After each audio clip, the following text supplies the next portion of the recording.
자, 이형기 민들레꽃 한번 보도록 하겠습니다. 29번 문제 보기를 잠깐 보시면 나에는 민들레를 소멸될 수밖에 없는 운명에 좌절하지 않고 허무에 맞서는 존재로 바라보는 시선과 민들레의 내적 가치에 대한 긍정적 인식이 드러나 있다. 그렇게 되겠습니다.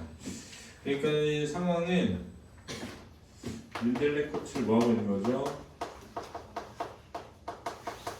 관찰하고 있죠.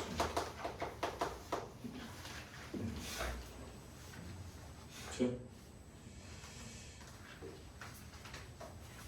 근데 이 민들레꽃은 소멸될 수밖에 없죠.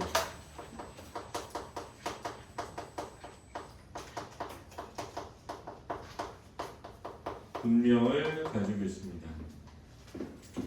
그런데 얘가 좌절하지 않고 허무에 맞서는 의지를 지닌 존재라고 여기고 있습니다. 그렇죠? 이러한 내적 가치에 대한 긍정적인 인식이 드러나 있죠. 이렇게 되겠습니다. 쬐끔한 것이 노랗게 전력을 다해 샛노랗게 피어있다. 시에 보면 이 허무에 맞서는 의지 요거를 뭐라고 표현한 거냐면 샛노랗게 전력을 다해 피고 있다. 이렇게 표현한 거죠. 자기가 지닌 모든 힘을 다해서 피어 있는 거죠. 그죠? 이게 어떤 의지. 왜냐면 보기는 한참 참인데 보기에서 그렇다라고 했기 때문에 그렇게 여기고 있습니다. 아무것도 넘보지 않는다. 다만 혼자 주어진 한계가 안에서 아슬아슬 한치 틈도 없이 끝까지 바위새를 비집거나 잡초 속이거나 씨 뿌려준 그 자리가 바로 내 자리 털을 잡고 물을 길어 올리는 실뿌리와 어둠을 힘껏 밀어내는 떡잎과 그리고 그것들이 한데 어울려서 열심히 한 닷새. 그러네요. 열심히 이렇게 전략을 다하는 거죠. 세상에 그밖에 할 일이 없어서 아주 노랗게만 피는 꽃, 피어서 질 수밖에 없는 꽃. 이렇게 돼 있거든요.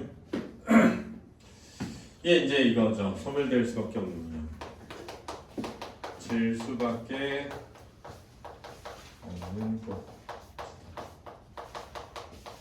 라는 의미죠. 쬐그만 것이지만 그 크기는 어떤 자로 될 수 없다. 민들레. 그래서 이게 뭘까? 작지만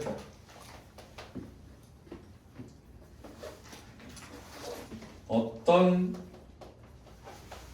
자로도 잴 수 없는 크기. 네. 그러면 얘는 얘와 서로 모순돼 있잖아, 그렇지? 표현과 표현이 모순되어 있는 걸 뭐라 그러지? 역설적이라고 그러죠.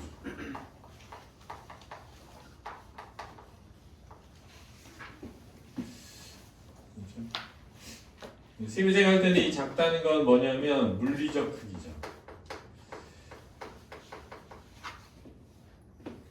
얘는 뭐냐면 내재적인 가치죠. 의지 같은 거. 이런 게 엄청 크다 이거죠. 아 민들레 그래봤자 혼자 가는 자의 헛된 꿈. 하지만 헛되도 좋은 꿈 아니냐? 서리적 표현이죠. 좋은 꿈이다. 한 닷새를 짐짓 영원인 척하고 보라 저기 민들레는 피어 있다. 근데 한 닷새만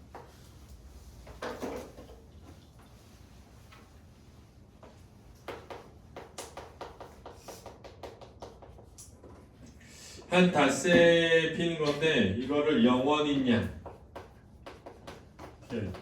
여기 있죠.